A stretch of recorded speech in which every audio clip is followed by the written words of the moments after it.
Donc avec ce groupe, moi j'ai travaillé sur deux choses.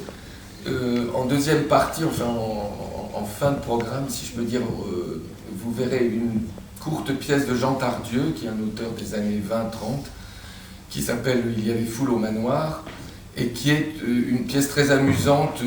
C'est une parodie de romans policiers, voilà, mais extrêmement rapide, voilà, avec les personnages un petit peu stéréotypés de ce genre de littérature.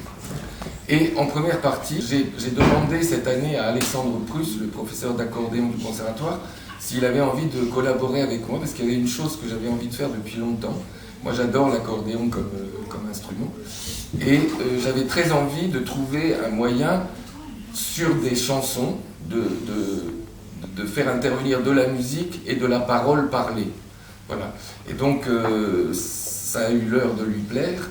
Et donc, on est parti sur 3 chansons, et on essaye de faire dialoguer de la parole théâtre avec la mélodie de ces chansons-là. Voilà, donc c'est un premier essai, mais pour lequel j'ai pris beaucoup de plaisir. Voilà. Et l'accordéoniste est un jeune élève très talentueux qui s'appelle Clément Troussard. Voilà, très bonne représentation. À tout à l'heure, je regagne ma régie.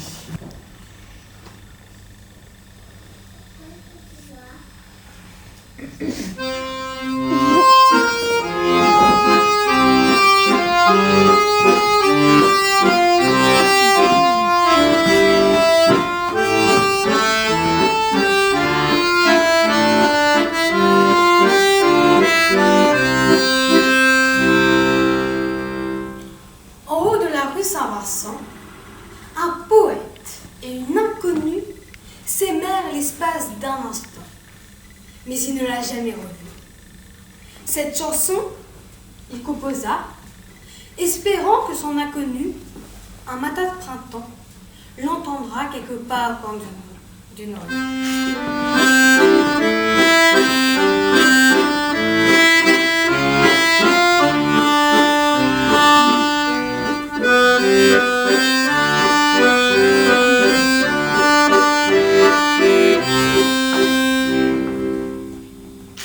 La lune, trop blême, pose un diadème sur tes cheveux roux.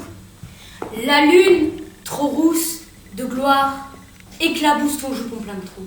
La lune, trop pâle, caresse l'opale de tes yeux blasés. Princesse de la rue, sois la bienvenue dans mon cœur blessé.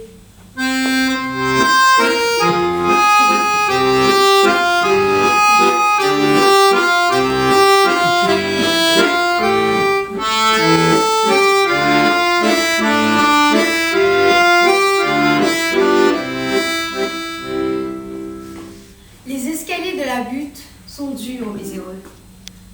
Les ailes des moulins protègent les amoureux.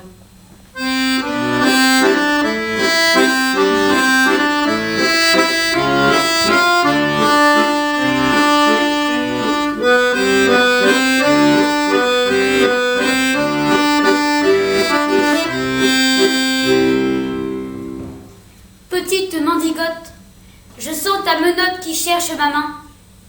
Je sens ta poitrine et ta taille fine, j'oublie mon chagrin. Je sens sur tes lèvres, une odeur de fièvre de gosse mal nourri. Et sous ta caresse, je sens une ivresse qui m'anéantit.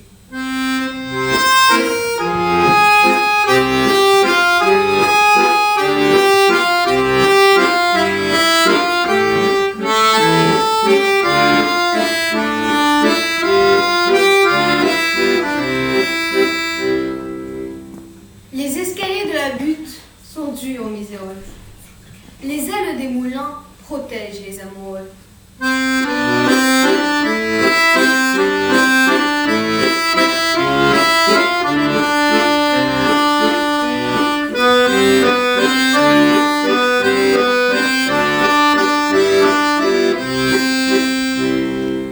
Mais voilà qu'il flotte, la lune se trotte, la princesse aussi. Sous le ciel sans lune, je pleure à la brune, mon rêve évanoui.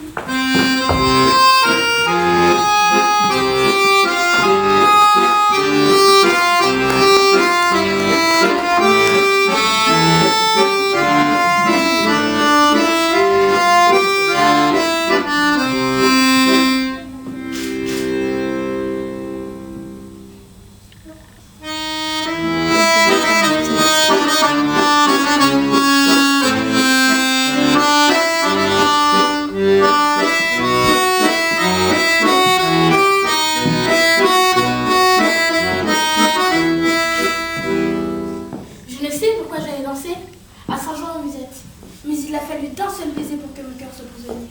Comment ne pas perdre la tête, serré par des bras audacieux? Car on croit toujours aux deux mots d'amour quand ils sont liés avec les yeux. Moi, qui l'aimais tant, je l'ai trouvé le plus beau de Saint-Jean. Et je restais grisée, sans volonté, sous ses baisers.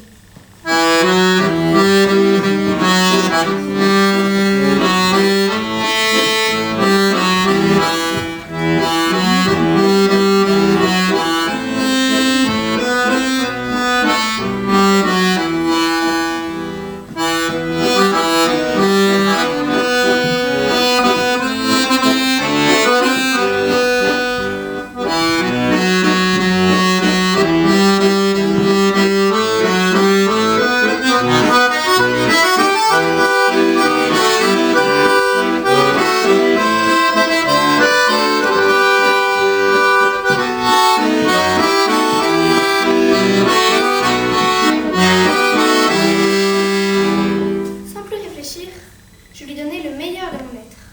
Beau parleur, chaque fois qu'il mentait, je le savais, mais je l'aimais.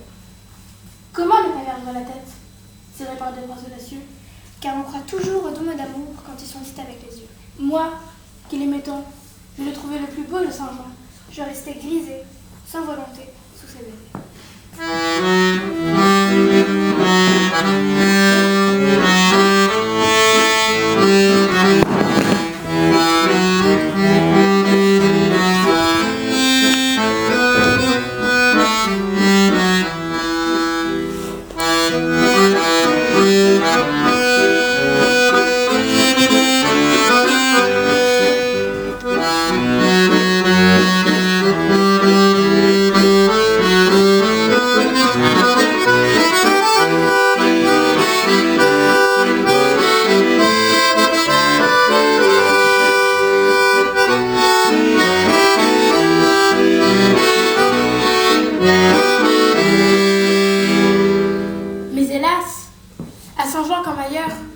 Un serment n'est qu'un leurre.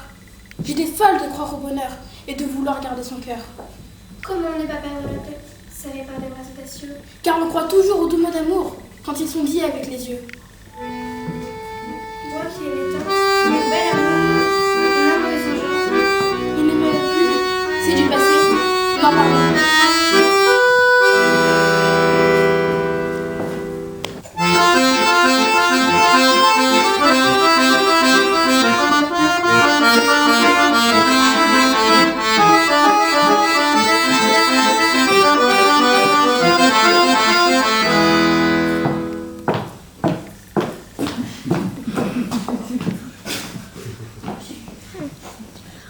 Dieu, que la vie est cruelle au musicien des ruelles.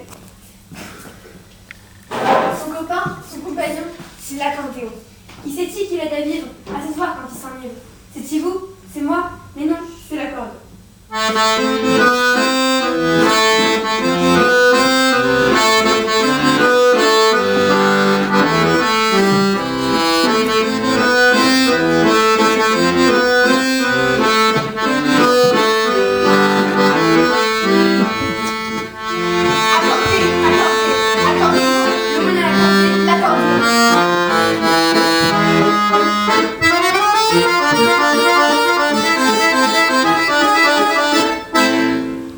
Ils sont comme pieds de chemise et, quand les verbalise, il accompagne au violon son accordéon.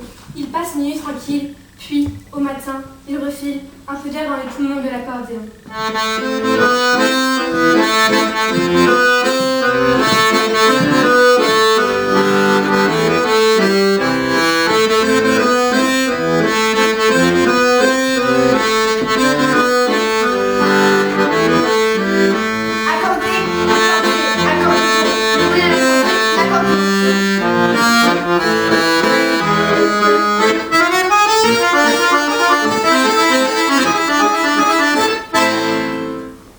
Quand, parfois, il lui massacre ses petits boutons de nacre, il enfourche à son veston pour l'accordéon, lui emprunte ses bretelles pour secourir la ficelle qui retient son pantalon en accordéon.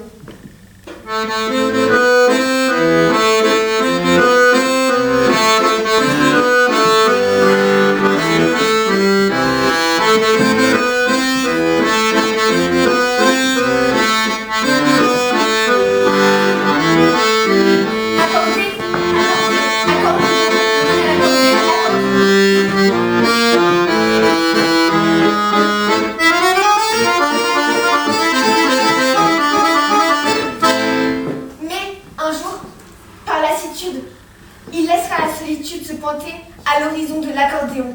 Il en tirera 50 centimes à la brocante et on ne fera plus attention à l'accordéon.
Voici ma carte.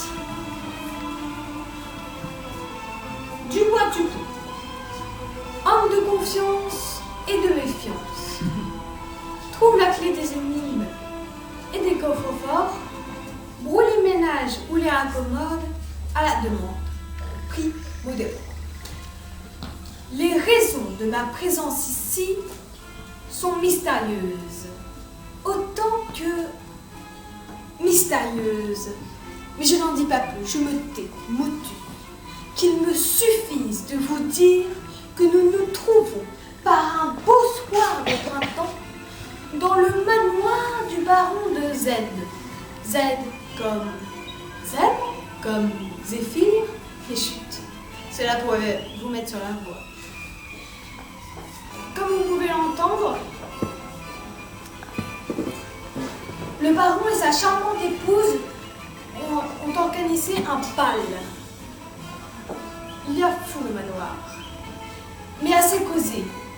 Je suis là pour accomplir une mission périlleuse. Quelqu'un sait qui je suis, les autres ignorent mon identité. J'ai tellement d'identités différentes. Il faut dire qu'on me prend pour ce que je ne suis pas. Le crime. Car il y aura un crime. N'est pas encore consommé. Et pourtant, chose étrange, moi, le détective, me voici déjà sur les lieux mêmes où il doit être perpétré. Pourquoi? Vous le saurez plus tard. Je vais m'éclipser un instant pour me mêler incognito à la foule étincelante des invités. Que de pierreries, que de bougies, que de satin, que de chignons. Mais on vient, chut, je m'éclipse, ni vu ni connu.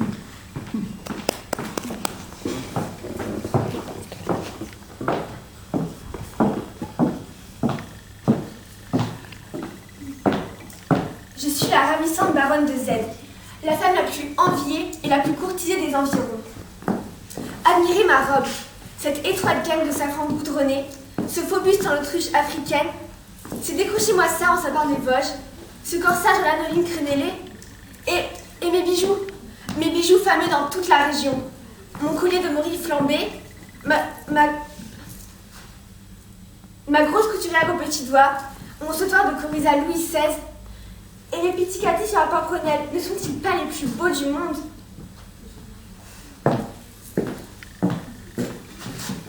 Voilà pourquoi je me désole d'être abandonnée par mon mari. Il ne pense qu'à la chasse. En été, pour suivre le plumet des marées, rester des heures dans la boue, à l'affût d'un buvard sauvage. En automne, forcer la cheminade à la course, tels sont ses passe-temps préférés. Et moi, fin de mes amis de pension, moi qui n'aime ni le jeu, ni la musique, ni la lecture, je m'ennuie et je languis dans ce grand manoir breton. Ou plutôt, m'ennuyer, lorsque le baron a eu l'idée imprévue d'organiser ici même un bal, lui le chasseur, un bal dans ce grand domaine solitaire. J'en suis encore toute émerveillée et ravie, car il faut bien se rendre à l'évidence. C'est le plus beau soir de ma vie. La fête bat son plein et il y a foule au manoir. Vite, retournons dans la grande salle, nous occuper des invités. Dieu que je m'amuse.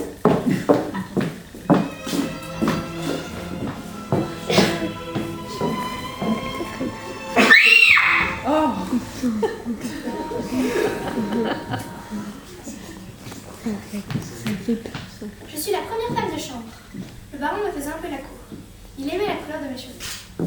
Mais pourquoi parler de tout ça? La baronne s'est trouvée mal. Vite, laissez-le un médecin.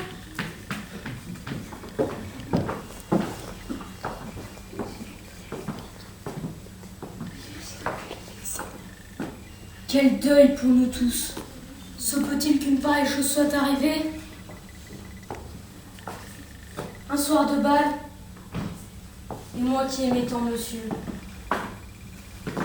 Ah, j'oubliais de vous dire que je suis le premier valet de chambre. Le premier, une place d'honneur.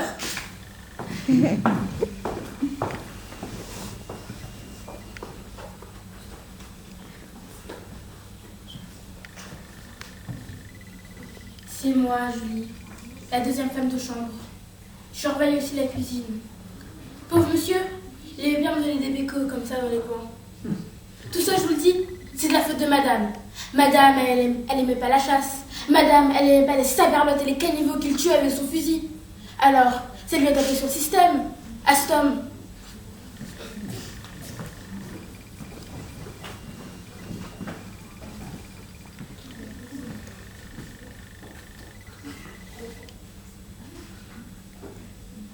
Je ne suis peut-être que le deuxième valet de chambre. D'accord.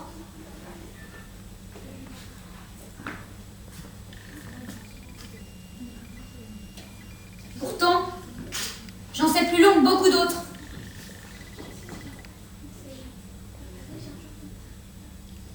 Il y a longtemps que je me doutais de quelque chose.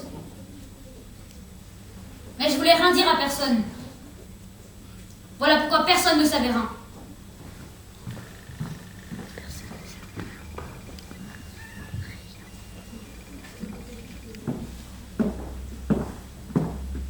Je suis la dame principale de ce château. On m'appelle Miss ici. Je l'aime, je l'adore. Avec son armoire et son pousson de descendant de la croisée, faisons semblant de porter secours à la baronne. Mais bientôt, je serai dans le locomotive. En attendant, cherchons la selle et la vinaigre.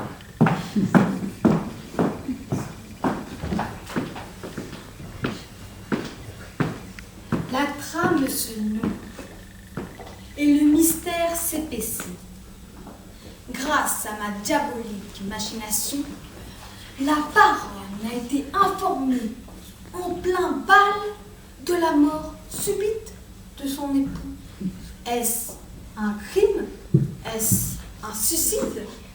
La foule qui encombre toujours encore les salles du manoir se le demande avec angoisse. Écoutez, Crime? Suicide? Mais non, voyons, c'est impossible. il s'est suicidé? Parbleu, non! Si, Un suicide? Sûrement.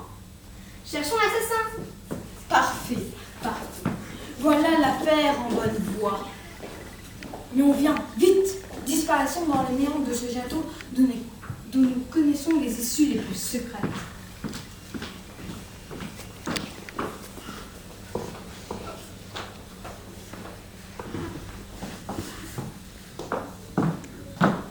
Ça y est, j'ai répandu la selle et la vinaigre dans le sein de la chambrière pour en chatoyer les oiseaux de la baronne.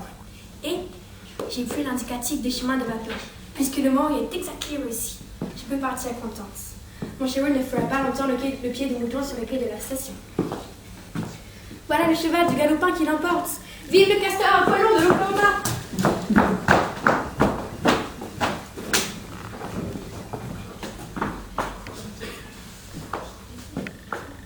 Cette demoiselle américaine a bien mauvais genre. Hélas, monsieur avait un faible pour elle. Elle venait toujours se frotter à lui. Quelle horreur! Et moi, il me fallait nettoyer la poudre de riz qu'elle laissait sur les vêtements de monsieur. Dommage, un si gentil monsieur.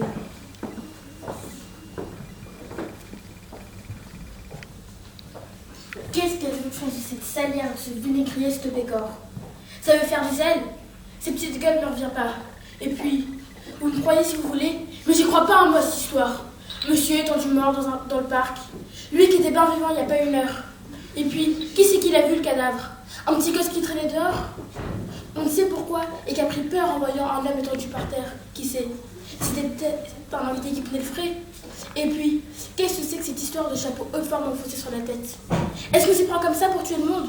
Ou pour se suicider soi-même? Allons donc!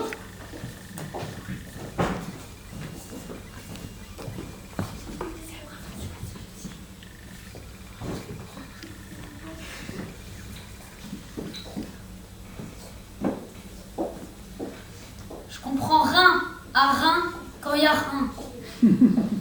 D'accord. Mais quand il y a quelque chose, alors je comprends.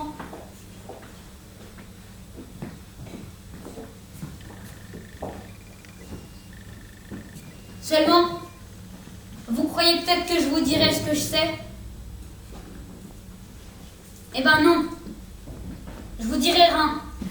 Rein de rein.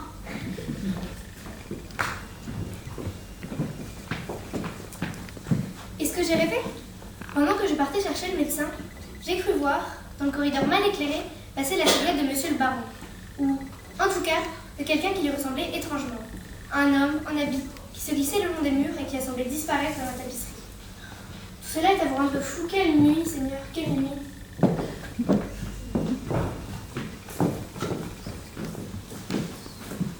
Non, merci.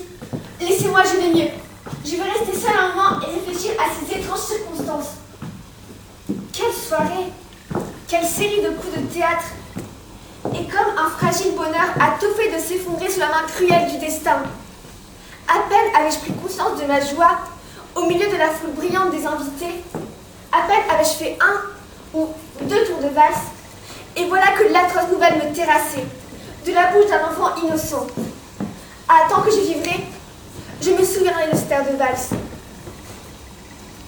Mais comment vous vendez tout cela? À 10 heures, un enfant prétend avoir aperçu le corps inanimé de mon époux, gisant dans le parc, son chapeau haut de forme étrangement enfoncé sur sa tête, jusqu'au menton. À 10h05, lorsque tout le monde accourt sur le lieu du prétendu crime, le corps a disparu. Quoi qu'il en soit, mon mari n'est pas reparu au château. Mais qui donc aurait intérêt à l'assassiner, lui si riche et si confiant?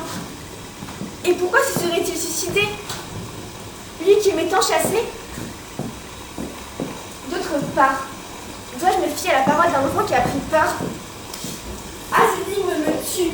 Ma pauvre taille me fait mal.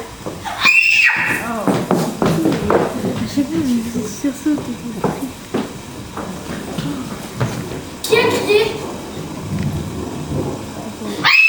Seigneur Dieu, le cadavre!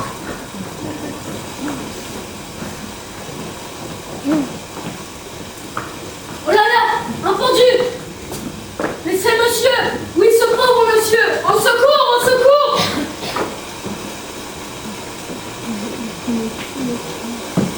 Quel ménage! Qu'y a-t-il encore? Quelle horreur!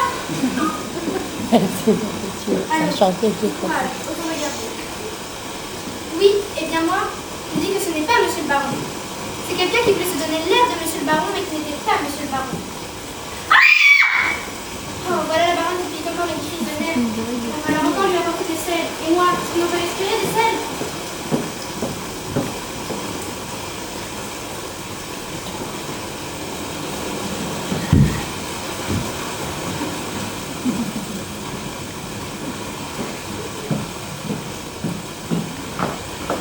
Bien, le bon cœur est poétique, monsieur le petit.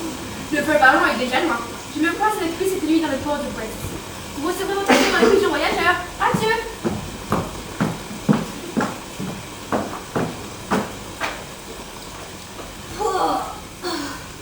On ne peut s'imaginer quelle quantité de poussière s'accumule dans un placard de vieux château. Surtout lorsqu'il communique avec un escalier dérobé qui n'a pas été ouvert depuis les croisades. Cela m'apprendra à jouer les fantômes. Tant pis. Ou tant mieux. Pendant que je me morfondais sous le chapeau du crime ou du suicide, on ne saura jamais. Le baron a gagné le large, bientôt rattrapé par sa dulcinée, l'intrigante américaine. Crime, suicide, peu importe.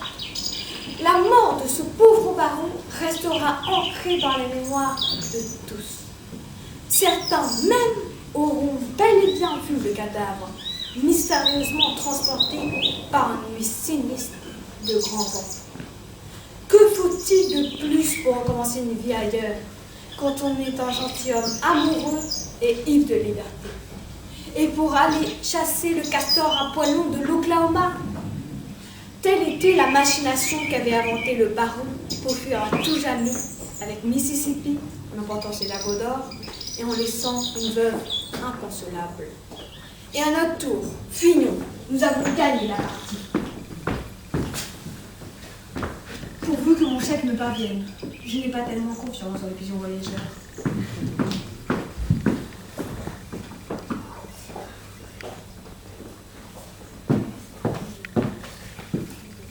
Naturellement, le placard est vide.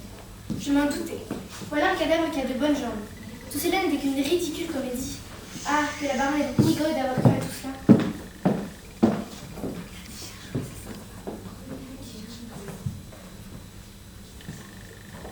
Ha! Hé, ma pauvre dame! Venez par ici, n'ayez pas peur! Vous verrez qu'il n'y a pas plus de cadavre ni de baron que sur ma main. Ah! Il doit être loin, votre époux, et en bonne santé, moi je vous le dis! Sacrebleu! Il y a longtemps que je me doutais de quelque chose. Mais je ne voulais rien dire à personne. Voilà pourquoi personne ne savait rien.